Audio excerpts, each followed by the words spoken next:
Japan इस वक्त दुनिया के सबसे बड़े कर्ज संकट से जूझ रहा है। जापान का डेट टू जीडीपी रेशियो 260% से अधिक हो चुका है। जापान के पास अमेरिका का लगभग 1.1 ट्रिलियन डॉलर बॉन्ड्स का इस वक्त खजाना है और इसीलिए अमेरिका को न सिर्फ फर्क पड़ता है बल्कि बहुत बड़ा फर्क पड़ता है। और इसीलिए अमेरिकी ट्रेजरी सेक्रेटरी स्कॉट बेसेंट के हाथ से लिखी गई उस पर्ची की फोटो को लीक करवाया गया, जानबूझकर लीक करवाया गया। रॉयटर्स के फोटोग्राफर ने इसे लीक किया। सीधी बात यही है कि जब भी कोई सुपर पावर अपनी गलतियों को सुधारने के बजाय उसको छुपाने के लिए इस तरह के ड्रामे करे जो अमेरिका इस वक्त कर रहा है, तो आप ये समझ जाइए कि गेम आखिरी स्टेज पर पहुंच चुका है। हेलो एवरीवन, बहुत स्वागत है आप सभी का। पैसा बोलता है विद एसकेटी देखना आप शुरू कर चुके हैं। एसकेटी यानी कि मैं शालिनी कपूर तिवारी। तो बात आज एनालिसिस जो मैं करने वाली हूँ, बहुत इंपॉर्टेंट खबर है, डिटेल में उसको समझाऊंगी भी आप लोगों को। लेकिन उसके पहले चैनल कर लीजिए सब्सक्राइब और किस जगह से बैठ के ये रिपोर्ट आप देख रहे हैं उस शहर का नाम मुझे कॉमेंट में बताइए। आगे बढ़ती हूँ। देखिए, अमेरिका ने जापान के करेंसी मार्केट में इंटरवीन कर दिया है, घुसपैठ कर दिया, आप ऐसे समझिए। एक फोटो वायरल हुई और उसके बाद खबरों का बाजार भी पूरी तरह से गर्म हो गया। हुआ क्या वो आपको समझाती हूँ। दरअसल अमेरिकी ट्रेजरी सेक्रेटरी स्कॉट बेसेंट की एक हाथ से लिखी हुई पर्ची मीडिया में लीक हो गई। हाथ से उस पर्ची के ऊपर उन्होंने लिखा हुआ था to do by Japanese yen 5 to 10 billion, यानी कि 5 से 10 अरब डॉलर के जापानी येन खरीदने हैं। जो काम उनको करना है वो पर्ची के ऊपर उन्होंने लिख करके रखा था। अब ये जैसे ही लीक हुई उसके बाद पूरी दुनिया के फाइनेंशियल मार्केट में हड़कंप मच गया।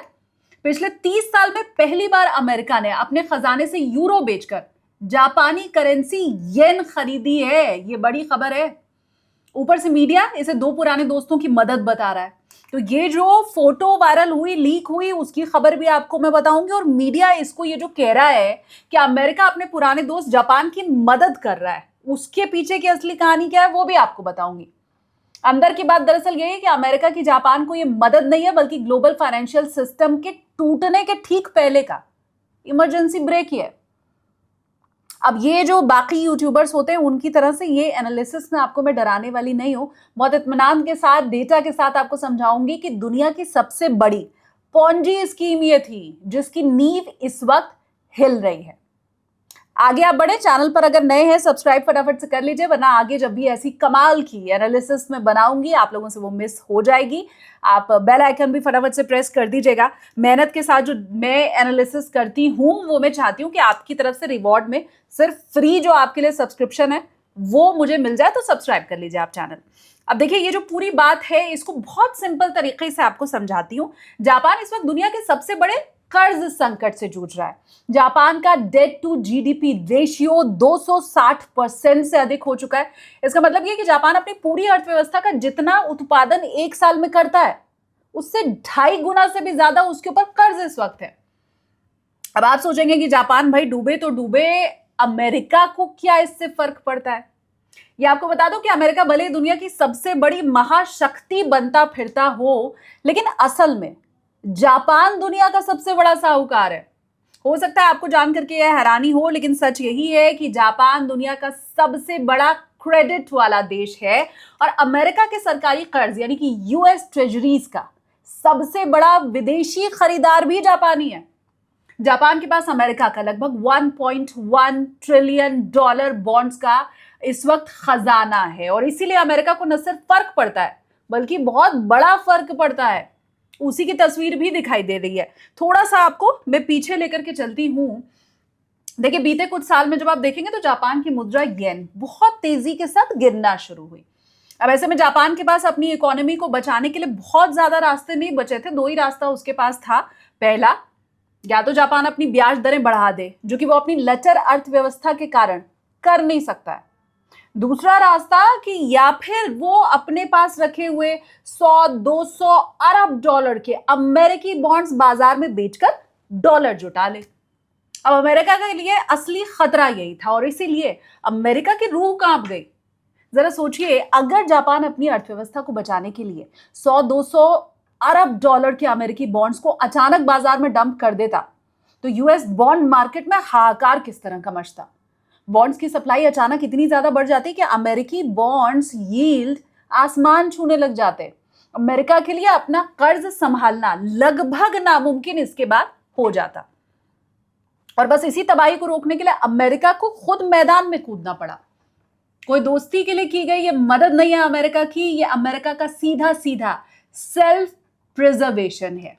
अमेरिका ने पिछले 30 सालों में पहली बार इतना बड़ा कदम उठाया है जहां उसने अपने यूरो के फॉरेन एक्सचेंज रिजर्व को बेचकर येन को खरीदा है।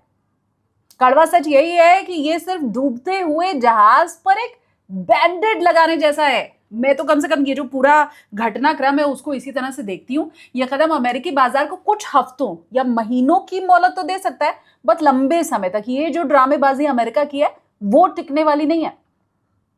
और इसीलिए अमेरिकी ट्रेजरी सेक्रेटरी स्कॉट बेसेंट के हाथ से लिखी गई उस पर्ची की फोटो को लीक करवाया गया, जानबूझकर लीक करवाया गया। रॉयटर्स के फोटोग्राफर ने इसे लीक किया। वरना आप खुद सोचिए, स्कॉट बेसेंट जिस दिग्गज हेज फंड मैनेजर हैं जिन्होंने 1992 में जॉर्ज सोरोस के साथ मिलकर के बैंक ऑफ इंग्लैंड को घुटनों के ऊपर ला दिया था, और 2012 में येन को उन्होंने जब शॉर्ट किया अरबों डॉलर कमा लिए थे। क्या उन्हें येन का टिकर सिंबल याद रखने के लिए हाथ में पर्ची लेकर के अब घूमना पड़ रहा है? और वैसे भी हर दिन 60 ट्रिलियन डॉलर का ट्रेड करने वाले करेंसी मार्केट में ये अगर मान भी लिया जाए कि 5 से 10 बिलियन डॉलर की खरीद बिक्री हो रही है, तो वो समुद्र में एक बूंद के बराबर रहने वाली है। इससे येन की वैल्यू में बहुत ज्यादा टिकाऊ बदलाव कोई नहीं आ जाएगा। अब ऐसे में हो सकता है सवाल ये आप सोच रहे हो, आपके मन में उठ रहा हो कि अमेरिका ने ये ड्रामेबाजी फिर की क्यों? साइकोलॉजिकल मार्केट मैनिपुलेशन कोई चूक ये नहीं थी, बल्कि दुनिया के ट्रेडर्स को ये मैसेज देने का तरीका था। जानबूझकर प्लांट की गई फोटो थी कि अमेरिका अब येन के पीछे खड़ा है, और इसलिए इसे शॉर्ट करने की हिम्मत कोई भी करे ना। यानी कि बिना ट्रिलियन डॉलर खर्च किए सिर्फ एक लीक पर्ची के सहारे बाजार का माइंडसेट बदलने की कोशिश की गई अमेरिका की तरफ से। लेकिन मेरी नजर में ये एक और टेम्पररी बैंडेड है, क्योंकि परमानेंट इलाज तो इसको भी नहीं माना जा सकता है।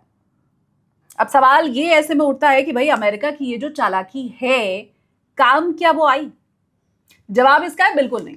अमेरिका का इस तरह जापानी मार्केट में हस्तक्षेप जो उसने किया है बुरी तरह से विफल रहा है, और इसके पीछे के 4 जो बड़ी वजह है, कारण है, वो आपको बताती हूं। पहला, विश्वसनीयता की बहुत भारी कमी। मार्केट और ग्लोबल ट्रेडर्स को इस बात के ऊपर रत्ती भर भी भरोसा हुआ नहीं कि अमेरिका और जापान वाकई येन को बचाने के लिए पूरी तरह से प्रतिबद्ध हैं और एक साथ आकर के खड़े हो गए। दूसरा, यूरो का इस्तेमाल।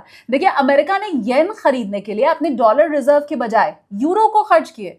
इससे मार्केट में बिल्कुल साफ संकेत गया कि अमेरिका का समर्थन लिमिटेड है, वो अपने डॉलर खर्च करने का रिस्क नहीं लेना चाहता जापान को बचाने के लिए। तीसरा, ग्लोबल तालमेल का कम होना। इस पूरे ऑपरेशन की सबसे बड़ी नाकामी ये रही कि अमेरिका ने ये जो हस्तक्षेप किया उसके बारे में यूरोपीय सेंट्रल बैंक तक को अंधेरे में रखा, बताया नहीं गया। जब इस बात की भनक लगी कि बिना किसी पहले से दी गई सूचना के यूरो बेचे गए हैं, तो यूरोपीय मार्केट और सेंट्रल बैंक में एक तरह से घबराहट दिखाई दी कुछ वक्त के लिए। और चौथा, उल्टा और नेगेटिव संकेत मिला। अमेरिका क्या, ये मैं कहूंगी जो बचकाना कदम रहा, उससे बाजार को मैसेज मिल गया। दुनिया को ये समझ आ गया कि अमेरिका असल में जापान के लिए खड़ा ही नहीं है, वो तो खुद को बचा रहा है। अपने लिए ये काम किया गया है, अपने यूएस ट्रेजरी मार्केट की हालत को लेकर के जो डर बना हुआ है उसका नतीजा है। और इसलिए अमेरिकी बॉन्ड्स की क्रेडिबिलिटी के ऊपर ही इसके बाद सवाल खड़े होने लग गए। तो ये जो पूरा अमेरिका का किया हुआ काम था वो लोगों को भी समझ आया। अब कंक्लूजन की तरफ बढ़ते हैं। देखिए, अगर आप ये सोच रहे हैं कि यह संकट सिर्फ जापान तक सीमित है, बहुत बड़ी गलती में आप हैं। सच ये है कि अमेरिका और यूरोप भी ठीक उसी तबाही के रास्ते पर बहुत तेजी के साथ मैं कहूंगी आगे बढ़ रहे हैं, जिसके ऊपर जापान इस वक्त आज आपको खड़ा दिखाई दे रहा है। डेटा जब आप देखते हैं तो आपको मालूम है कि अमेरिका का कुल जो राष्ट्रीय कर्ज है 40 ट्रिलियन डॉलर को पार कर चुका है, और सिर्फ इस कर्ज के ऊपर अमेरिका इस वक्त हर साल 1 ट्रिलियन डॉलर का ब्याज दे रहा है। अपने कर्ज के ऊपर 1 ट्रिलियन डॉलर का ब्याज हर साल अमेरिका को देना पड़ रहा है। अब ये आप सोचिए कि जिस देश को सिर्फ अपना जो पिछला कर्ज है उसके ब्याज को चुकाने के लिए 1 ट्रिलियन डॉलर से ज्यादा खर्च करना पड़ रहा हो, उसकी अर्थव्यवस्था की बुनियाद कितनी खोखली इस वक्त हो चुकी होगी।